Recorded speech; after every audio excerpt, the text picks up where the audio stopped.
kesuksesan terbesar, kebanggaan petani itu satu, dia bisa menciptakan ekosistem bisnis berbasis pangan. Petani itu keren. Saya akan bincang-bincang dengan salah seorang petani di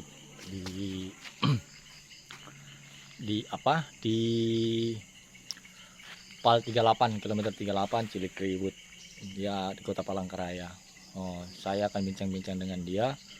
Kita akan ya bincang-bincang soal pertanian lah, dengan apa segala macam, terus bagaimana konsepnya, dia sudah melakukan apa. Mudah-mudahan nanti ini bisa bermanfaat bagi kita ya, terkhususnya untuk motivasi. Seperti yang pernah video sebelumnya, dia ini sudah mempunyai pekerja yang gaji per bulannya itu sekitar 3 juta untuk pekerjaan saja ya, di luar dia. Nanti gimana, seperti apa, nah kita akan lihat. Saya sedang menuju ke rumahnya. Kita kuat ya itu kapasitasnya itu, setak sejaman gitu buat.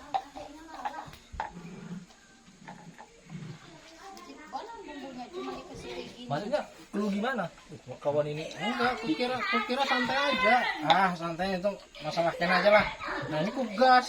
Iya. Nah kugas, tetapi aku kurang dana lah. Punya strategi.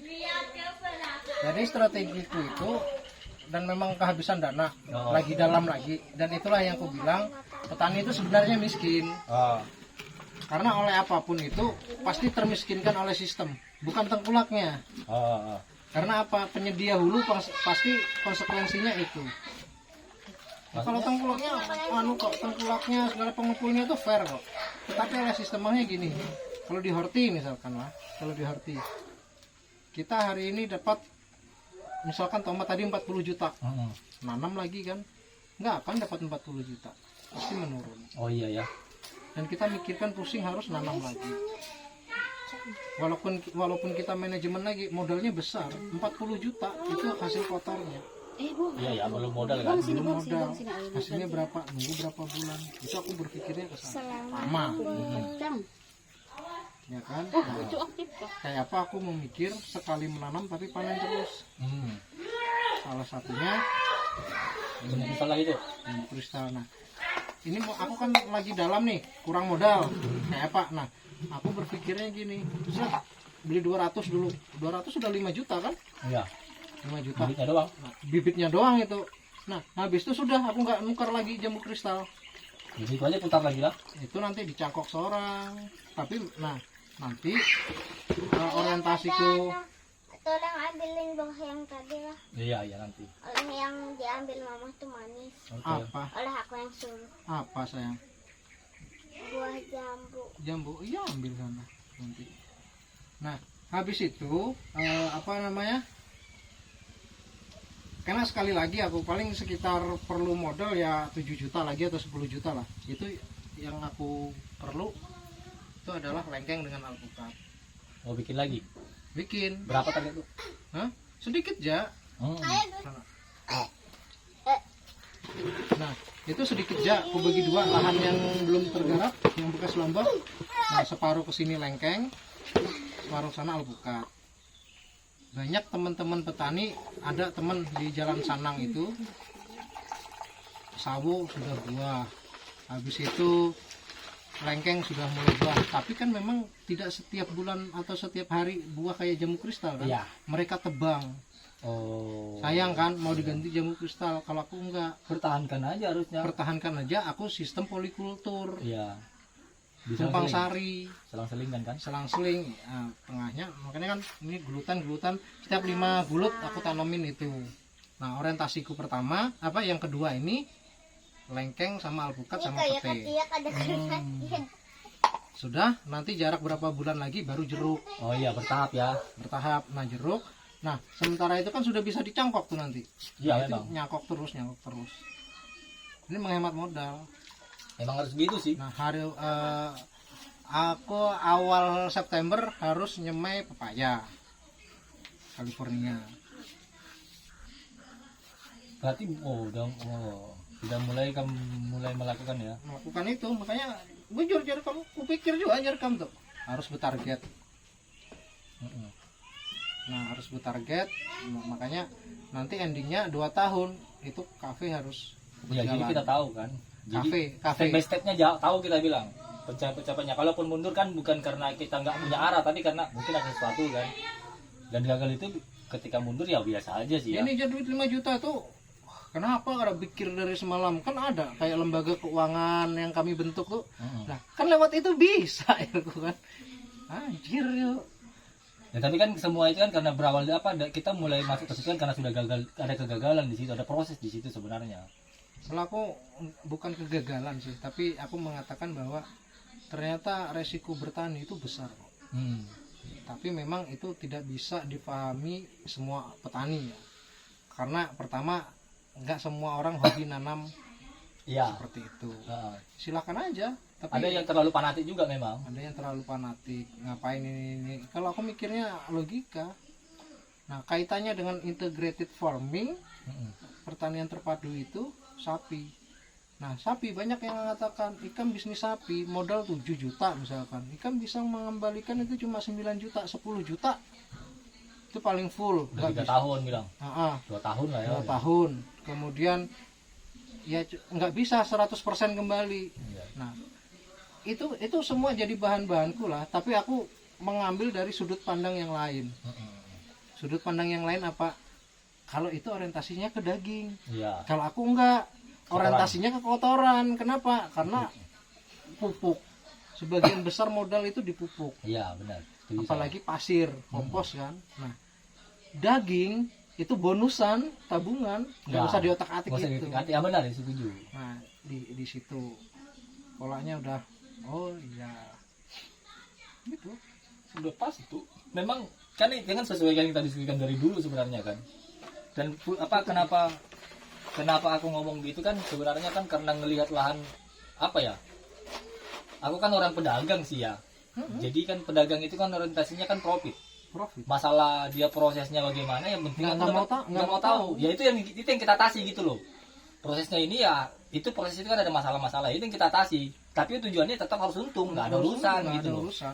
Nah, sayur misalnya tadi belum kondisi alam. Iya kan? Belum kondisi alam. Kayak gini aja kadang aku down yang kemarin kebanjiran tuh. Aduh, kayak ginilah capeknya. Segala apa tuh capek, Pak. Belum hari ini beruntung, belum tentu belum dipotong modal atau apa. Nggak menyalahkan itu, tetapi itu kenyataannya gitu loh. Itu kenyataannya dan aku mengalami itu sendiri. Ya makanya itu kan aku juga ada bilang di konten gitu kan, aku bilang berbisnis itu kita harus membuat bertani itu ya sama kayak berdagang, sama kayak pengusaha yang punya kantoran gitu loh. Karena mereka juga pasti mengalami mengalami masalah. Iya pasti. Pasti. Nah, cuman mereka berasa mengatasi masalah itu kayak gitu loh. Nah, kita petani itu juga kalau pribadi ya memang harus begitu juga. Kadang-kadang kita itu gini sih. Ini udah jadi masalah nih. Kadang kita nggak langsung menyelesaikan masalah itu gitu loh. Habis itu berlarut-larut. Nah, kadang kita hindari, akhirnya kan menumpuk. Padahal kalau kita selesaikan satu masalah itu pasti akan muncul masalah baru, tapi kan dia sudah tidak masalah yang sama gitu loh, ada masalah baru. Dan memang sudah paling benar itu memang kita tuh harus bikin pertanian itu yang yang punya penghasilan kayak ini yang ku idam-idamkan itu yang kayak gini. Jadi dia ada yang mingguan, penghasilan mingguannya ada, bulanannya ada. Itu paling bisa dipakai kalau lahan yang jambu kristen paling lawas dipakai kan 2 tahun lagi. Apanya? Lahannya. Masih bisa dipakai bilang lah ya. Bisa. Masih itu bisa 2 tahun lagi, tapi makanya enak. Ya kan masih ada sangkutan dengan pengepul. Iya. Nah, itu aku genjot makanya anak nanam cabai 6.000 pohon nih. Selang lah. Makanya dari kecil ini dimanfaatkan. Kenapa nggak main hidroponik? Yes. Nah, kemudian kalau baru ngomong-ngomong lah dengan bubuhan Bangkalteng tuh disupport ternyata. Itu belum ada proposalnya. Mantep itu, Pak. Nanti kita ini kan CS-nya R-nya kah, pinjamannya kah. Nah, rencanaku gudang itu sementara ya. Gudang itu paling lambat awal tahun itu udah mulai jalan kedai.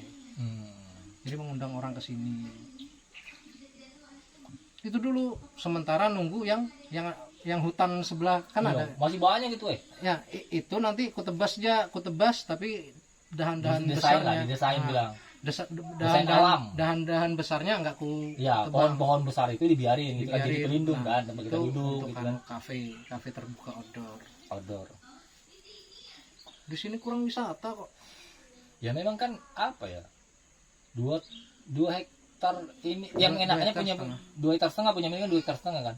Posisinya ini di nggak jauh dari kota juga masalahnya. Nggak terlalu jauh. Nggak terlalu jauh, ditambah lagi kan ada objek wisata di bawah sana. Ada air itu kan. Makanya gue bilang, "Wih, ini kalau nggak jadi orang kaya sih rugi amat gitu loh. Bego di kita sih." Makanya aku berani bertukar barang, bertukar kerjaan gitu, berani bos. Bedanya punya mertua itu, Sep. Dia dari rumah ke dalam itu jauh. Ditambah jalan nggak ada, jalan mobil itu loh. Motor pun susah banget sekarang becek. Kalau ini kan mobil aja masuk, bos. Truk aja masuk. Ini aku mau paling nggak 3 bulan lagi lah atau 4 bulan lah. Ingin belajar hidroponik, memanfaatkan ini. Hidroponik. Belajar dulu polanya kan sedikit dulu. Iya. Kalau sudah paham baru masal di pekarangan ini ya. Kalau rencana sih kalau bisa membangun rumah ya di Di sebelah sana kan. Yang ini buat areal parkir kah apa kah? 2,5 hektar itu bukan hal yang kecil lah. Lah gaji lah terus gimana? Apa? Penasaran itu kan gimana lu ngatasin? Kan ini guys, kalau kita hitung ya gaji dia itu kan 120 kan sehari kan. Senin sampai Sabtu kan. Berarti kan kita total sebulan itu kan 25 hari lah dia kerja dalam sebulan. Itu kan 3 juta juga. 3 juta kan. Itu gimana ngatasin muter-muternya itu? Nah itu, tapi sebenarnya hitungan masih min lah. Masih Min, itu sangat min. Kalau kondisi alam kayak gini lah itu min. Itu tantangan, tapi nilai seninya berusaha kan di situ. Tapi nah, ini yang kita juga clearkan juga. Min itu min di uang. Tapi kita udah asetnya udah ada. Itu keuntungan kita di situ sebenarnya. Karena kan tanah akhirnya terkelola, tertata segala macam. Kalau aku cuma main sayur, nanam sayur, yang di belakang tuh nggak akan terbuka, Pak. Oh iya. Nanti benar. nggak akan terbuka. Karena yang ada ini capeknya minta ampun kan. Capeknya minta ampun. Kayaknya sapi itu tadinya kan, sapi ini. Bayangkan kalau kita ada 15 sapi dan kita menggaji orang 1 bulan 3,5 juta, nggak rugi, Pak? Nggak rugi. Kalau 3 juta setengah, kalau 15 ekor 3,5 juta kita nggak rugi. Karena kita beli pakan sebenarnya. Membayar orang itu tuh beli pakan. Sebenarnya loh ya. Pupuk itu 1,5 sak itu 20.000 dah. Sekarang. Iya. Masa? Itu sapi. Iya kok. Buset. Berarti sekarang orang udah banyak 3/4 lah. Berarti udah banyak orang yang pakai kotoran itu untuk pupuk ya? Kurang paham juga mereka. Tapi itu ya silent aja di aku kan. Ya, tapi dalam artian kan kalau barangnya kurang, berarti orang kan udah banyak juga sebenarnya pakai kotoran. Kalau dulu kan banyak dibuang-buang juga. Kalau kotoran ayam aja sekarang kita ngantri kok belinya. 31.000 sekarang. Masa? 15.000 ah? Kalau Banjar sih. Nanti tanya lah. Aku biasanya beli 15. Bau. Ini baru bertani ya. Wah ini baru aset namanya. Kemarin tuh belum aset nih, gitu. Masih pada fokus kawan ini. Kayaknya lebih banyak santai. Tapi sebetulnya yang membuat aku tertantang itu sih konsep awal mulai kepikiran yang harus digas. Itu ketika aku terpilih jadi duta petani. Apa nak? Kalau nggak kayak gitu bro, kita lah. Nah kalau nggak kayak gitu, memang capek. Nah kenapa di duta petani milenial di situ ada yang kuingat bener. Petani milenial itu adalah intinya harus bisa menguasai hulu sampai hilir. Yes, this is the point.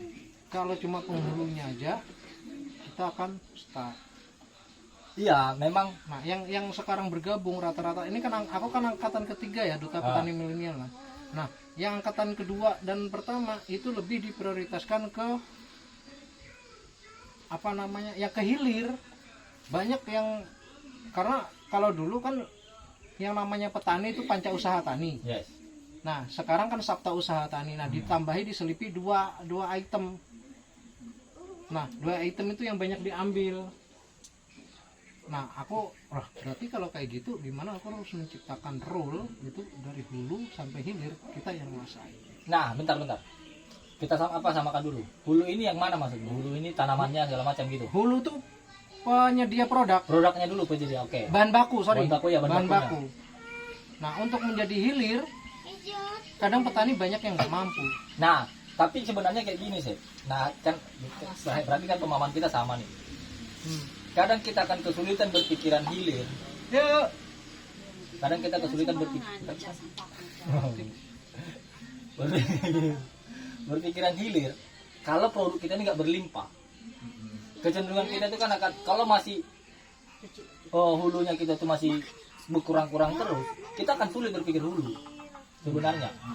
Karena memang produk aja konteksnya kan harus ideal. Iya kan harus ideal. Tetapi kenyataan di lapangan hulu itu sangat berpengaruh, makanya termiskinkan oleh sistem tadi. Yes. Makanya gue bilang pernah kan gue bilang itu orang nggak akan mau bangun pabrik cabai di Indonesia kalau juga produksinya itu nggak berlimpah. Sifatnya kita berlimpah di Indonesia ini berlimpah by waktu.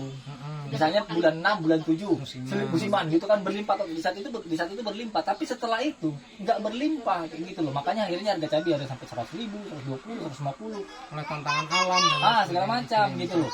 Kecuali yang saja tiap bulan dia memang berlimpah, orang akan mulai mungkin yang punya duit pasti akan berpikir, ini banyak nih produknya nih. Ketika dia beli misalnya harganya 30.000 misalnya, dia kelola jadi bisa menghasilkan 50.000. Itu salah satu tantangan di Kalimantan Tengah. Artinya kayak sayur Palangkaraya lah khususnya. Kenapa mereka tidak mau yang dari hulu sampai hilir? Salah satunya karena nilai mentah pun masih ada nilai ekonomisnya. Di situ masalahnya. Iya di situ. Tetapi paling tidak dari kitanya. Yeah. Karena apa? Karena misalkan kita panen berlimpah, harga mahal pun. Ya. Pertama kita punya nilai bahan bakunya nggak beli, ya kan? Nah untuk yang itu oke lah silakan. Tapi kalau kita ngambil 10% dari panenan, itu tetap tertutupi kok. Nah itu kan udah benar, nah gitu maksud aku gitu. Itu yang aku bilang itu sulit kita berpikir. Kalau kita sudah berpikir hilir, sementara hulunya sendiri pun kita belum puas. Akan sulit kita berpikir itu. Ya jelas, karena harus imbang. Harus imbang sebenarnya. Makanya tapi kan kebanyakan orang yang belum mulai bertani itu kan selalu mikir hilir duluan. Petani tidak pernah berpikir hilir, hulunya aja yang dipikirinya. Nah sementara yang belum bertani, yang mau langsung bertani itu pasti hilir yang dipikir duluan. Makanya coba Ikam kalau masuk ke grup-grup petani cabai, petani terong, petani sayuran ya, yang mereka banggakan adalah kehebatan mereka budidaya. Yes, rata-rata begitu. Kita mau masuk ke hilir itu nggak bisa, sulit lah. Lah kita tanya aja misalnya, oke sebagus itu tanamanmu, tapi modalnya berapa? Nah, iya. Kan kita tanya juga kan di situ kan. Nah kalau kita sudah tanya ke situ pasti nggak nyambung. Nggak nyambung pak. Nggak sampai. Akhirnya apa perdebatan jadinya yang ada. Karena bagi mereka begitu tanaman itu bagus itu ada kepuasan. Kepuasannya itu mereka dapat. Makanya ini yang repot. Padahal kan kerangka berpikir petani itu adalah harus kerangka pikir pedagang juga, gitu loh, harus pebisnis juga. Ya, itu yang kita tuh kenapa di sini tuh jadi petani itu apa ya? Jadi kayak ogah-ogahan juga, itu yang bikin orang makanya agak sulit. Tapi sekarang ini kulihat ya, ada beberapa dan kulihat ya dari konten-konten petani itu juga, kan aku bisa analisa tuh dari masih pembaca segala macam kan dikasih tahu sama Facebook sama YouTube tuh. Sekarang ini penonton pertanian itu di antara umur 25 sampai 35. Nah, dari situ aku bisa membaca. Oh ini orang-orang yang lagi beter-beter nih, lagi mikir-mikir, belum terjun tapi dia lagi mikir-mikir, lagi cari referensi nih. Ketika dia ketemu feel-nya, karena kan itu usia-usia produktif itu, kayak gitu loh. Yang memang aku mau nih gitu. Tapi masih lihat-lihat nih, lirik-lirik. Oke. Nah, itu kan aku bilang akan lahir Indonesia bukan tidak untuk kemungkinan 5 atau 10 tahun ke depan sudah sama kayak Eropa, sama kayak Cina, Jepang yang memang itu udah jadi bisnis gitu loh. Pertanian itu petani itu udah ya gengsi lah istilahnya. Tapi yang petaninya loh ya, bukan buruh taninya. Nah, ditambah lagi saya kalau perhatikan kok paradigma kita bertani di Indonesia, paradigma kita milik petani itu ya petani padi. Buah-buahan itu kadang-kadang dia nggak nganggap itu adalah pertanian, padahal kan pertanian juga. Makanya salah satunya ya kenapa kontennya itu ya branding, Iya. masih bentuk branding. Makanya kan tinggalin ASP 38 tuh kurang wah. Makanya ganti rungan batu wah. Itu udah bagus. Iya, itunya kan diciptakan branding itu, dan itu kan perlu waktu. Tapi memang suka tidak suka sih. Kuncinya konsistensi. Konsisten semua cara segala macam kita. Mungkin bisa keliru cara kita yang pertama, tapi kita tinggal baikin dikit. Sampai belakang lah tadi. Belakang semua, belakang mana? Sampai ujung. Kan dondong tuh ada. Yang di mana? Ke dondong ada belakang. Yang Jambu air. di mana aja? Ada belakang tanaman timun baru. Oh, itu jambu air sama kedondong. Oh, ini salah-salahnya itu. Heeh. Oh iya, tahu. Oh, itu kerondong. Dondong, jambu air. Nah, yang sebelah sananya nanti pete itu biji red. Nah, yang sebelah sini yang dekat hutan yang masih anu tuh, itu nanti anu California. Itu kulihat itu kan cangkok tuh jambu kristal tuh. Enggak ngerapat itu. Enggak rapat tanahnya. Harus rapat, tidak rapat lagi. Kulihat kan gue, oh ini nggak rapat. Karena kayak gini, hasil pengalaman pribadi gitu ya. Ini kan di awal-awal aku kan ada beberapa kali gagal cangkok tuh. Itu karena memang nggak rapat. Itu oleh kekecilan anunya plastiknya. Bisa jadi itu satu, tapi itu pun sebenarnya nggak juga sih, karena kulihat batangnya nggak, tapi ya sih kekecilan sih. Tapi kuncinya rapat sih, coba aja. Tapi nggak, yang seperti yang kau bilang, biarpun gagal kita mencangkoknya tetap balik lagi dia tumbuh gitu. Jadi nggak ngaruh sebenarnya, biarpun gagal atau tidaknya pun kita itu, cuman kan sayang buang waktu aja sebenarnya. Itu kan cuma raba-raba. Memalila aja belum tahu tuh aku nyangkok tuh. Iya Pak. Aku di depan rumah gitu kan gitu ada tuh. Itu kemungkinan seratusan pohon jadi. Pasti cangkok semua cangkok gitu ya. 100 pohon jadi. Cuman aku lagi bingung mau di mana aku letak barang ini gitu. Makanya aku belakang ini kan gue bikin. Cuman itu lucu juga bos. Karena aku saking terbiasanya di pot, tiba-tiba ke tanah yang luas, langsung ke tanah adalah kicu aku tuh. Karena kan tanahnya kan beda tuh. Karena kan di sana kan gambut kan. Oh bukan, karena kalau aku di pot itu kan pasir. Nah itu kan gambut. Baru dulu aku coba tuh. Ini gimana? Agak-agak kuning juga bos. Kuning juga malam. Kampret lah jarang. Tapi akhirnya aku akalin tau. Ku congkel. Ku isi pasir yang depan rumah tuh. Baru ku tanam. Ku ulang kemarin. Kampret gitu. Ya minimal dia hidup dulu gitu. Nah jadi kalau dia hidup dia kan bisa beradaptasi dia sama tanah yang lain. Karena aku hitung-hitung itu, apalagi kayak punya itu ya, jambu kristal itu, rata-rata sebulan itu dapat 3 kilo satu pohon paling kecil itu. Ini itu sampai 7 kilo sekali. Iya nggak istilahnya itulah. Jadi loh bunganya. Pakai apa itu? Tambah pupuk mutiara? Enggak. Aku lagi sedikit ya pupuk kimia tuh. Itu pun kalau sudah buah gitu. Masa penanaman jangan pernah. Oh enggak, aku enggak. Aku lagi coba ini kan lagi nunggu jadi itu gitu ya. Jakalba aku jadi. Apa sih? Aku udah belajar ya. Aku juga belajar dari pengalaman kita sering ngobrol itu kan. Petani itu fanatik-fanatikan. Dia kalau udah itu ya. Jadi ya nggak bisa dipaksa gitu loh. Karena aku ngeliat dari kamu, jadi belajar. Oh iya udah nggak biarin aja gitu kan. Karena memang sepanjang kita boleh bagiku ya, nggak masalah sebenarnya kita fanatik. Tapi ada kalanya juga kita bisa mendengar orang gitu loh. Untuk ya memperbarui menambah wawasan. Makanya kalau aku berprinsip sama teman-teman yang lain itu, ketika mendengarkan semacam ini ya, jadikan semua itu referensi. Posisikan dirimu itu gelas yang kosong. Kalau gelas yang kosong kita bisa memilah nanti. Iya, akhirnya kita pilih yang mana yang baik sama kita. Kalau aku belajarnya bukan, kalau mereka ini kan kadang bahan aktifnya ini, pupuknya ini. Kalau aku nggak pola. Yes. Pola kalau bisa sih pola hidupnya, misalkan timun polanya kayak apa. Ya. Nah, kalau sudah polanya kita ketemu, kita enak nih masukin. Ini wayahnya masukin ini wayahnya masukin ini, enak udah. Tapi kalau kita belajar unsur nitrogennya dulu, pusing ya kan? Ya memang repotnya di situ memang. Kita harus berani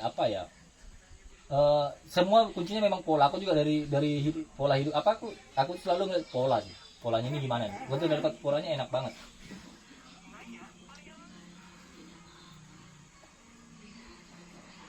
Wah,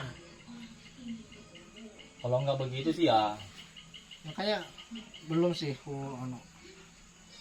kesuksesan terbesar kebanggaan petani itu satu, dia bisa menciptakan ekosistem bisnis berbasis pangan hanya dalam satu tempat. ya itu paling bagus. Itu sudah kebanggaan yang luar biasa. Paling besar ya itu. Dan di situ itu dan dia sudah sebenarnya sudah masuk skala bisnis itu. Makanya anakku 3, tapi kayak Pak masing-masing tuh kalau usah jauh-jauh lah mencari penghasilan di sini kayak Pak, supaya dapat penghasilan.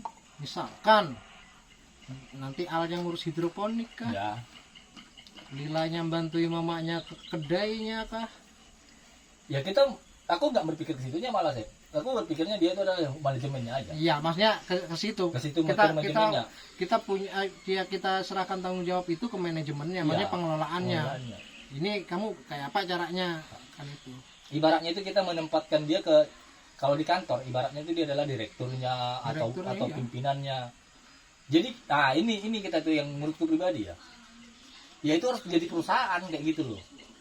Apanya usahanya Pak? Ya pertanian. Petani ya, Kayak gitu aja. peternakan, apa. Jangan kita berpikirnya, itu yang selalu aku bilang sama orang. Kita itu jangan berpikir bahwa kalau kita sudah punya lahan, kita jangan berpikir kita petaninya. Awal iya. Kita harus pahami dulu polanya itu. Baru kita suruh orang ngerjain. Nah, kita tunjuk ini polamu, ini polanya ya, ini begini. Kalau pada saat posisi ini, kamu kasih ini. Pada saat posisi ini kamu kasih ini. Kan sudah itu polanya, kan pola itu yang harus dipelajarin. Repot kalau kita sampai tua kita ngerjain ya, padahal kita punya tanah luas ya untuk ngapain gitu loh. Sayang aja. Makanya aku berpikir, ada bisa. Aku dulu sudah berprinsip ke tani, aku kurangi organisasi. Ternyata memang awalnya dari organisasi itu pernah bisa Pak ninggalkan organisasi itu. Asyuh. Gitu.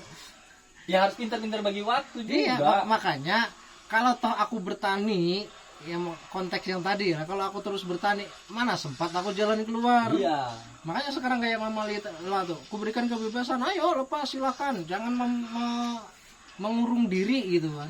Karena apa? Kadang kalau kita hanya merasa hebatnya di sini ya kayak katak dalam tempurung. Ya itu yang kan gue bilang. Misalkan aku kan mau dimodalin orang untuk bikin mangkuk sama ayam itu kan. Aku nggak nemu orang yang mau ngerjainnya, aku nggak mau ngerjainnya. Lah, aku ini masih kerja di kantor, kemudian aku juga masih pengen nongkrong sama kawan-kawanku gitu loh. Udah gitu sama keluarga juga bisa jalan juga. Masa gue mati-mati di sini aja? Nggak bisa gitu. Bosan. Pembosanan ini. Soalnya kita punya pikiran kok, ya punya pikiran, punya aset. Yang paling penting itu kan ada asetnya dulu sebenarnya. Yang pertama yang membuatku itulah itu tadi yang DPM tadi lah. Nah yang kedua tuh yang kata-katanya Sri Mulyani kok. Apa yang membedakan kita dengan orang Amerika? Amerika. Kalau mereka asetnya yang kerja. Orangnya santai. Kalau di Indonesia kita asetnya tidur, orangnya kerja. Kan aneh gitu loh. Bujur joyer kok. Kita biarin aset kita itu kayak orang bego kita aja. Nanti kamu muntah loh. Nah, dia suka putihnya, kalau kuningnya tuh enggak. Tapi ini ayam kupas, ini truknya dah truk.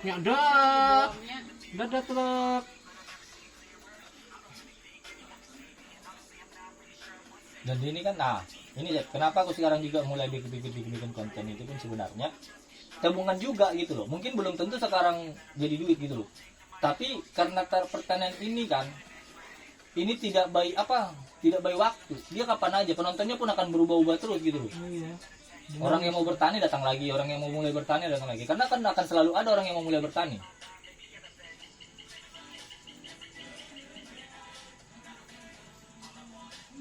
Suruh sih.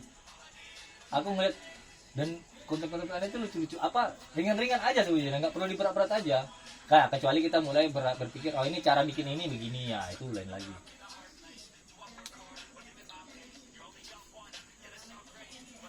Kalau cuma di Facebook gue bikin itu nggak itu aja loh, kasih di YouTube aja. Tulis baru gue bikin. Aku sebenarnya pengen ini siapa namanya, rehat di Facebook tuh. Tapi karena bentuk branding lagi, paksa lagi kembali lagi dulu. Tapi lebih banyak ke TikTok sih maksudnya. Oh TikTok juga ya. Aku nggak terlalu. Aku di depan rumah, belakang rumah itu kalau dijual aku beli bejuran itu kan. Hei. Karena aku juga harus bersyukur karena ternyata dari teman-teman satu manajemen bos pengepul nih lah, cuma aku kok yang tanah tuh punya sendiri, tanah garapan lah ya, lahan usaha lah ya. Habis itu posisinya pas di belakang rumah, itu hanya aku. Yang lain itu tanah pinjaman, tanah sewaan. Habis itu jauh, sini rumahnya jalur 2 sana anunya. Karena lu bagi bangun tidur, buka pintu, udah ngeliat lahan. Jadi nggak pusing dia.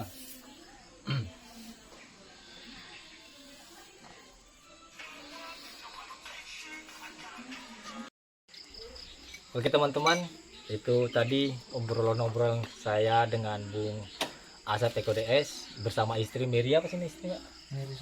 Mary Susanti. Nah mudah-mudahan bermanfaat bagi teman-teman ya, walaupun ngalur ngidul juga ya, karena kami cuma ngobrol santai, nggak terkonsep. Bentar deh.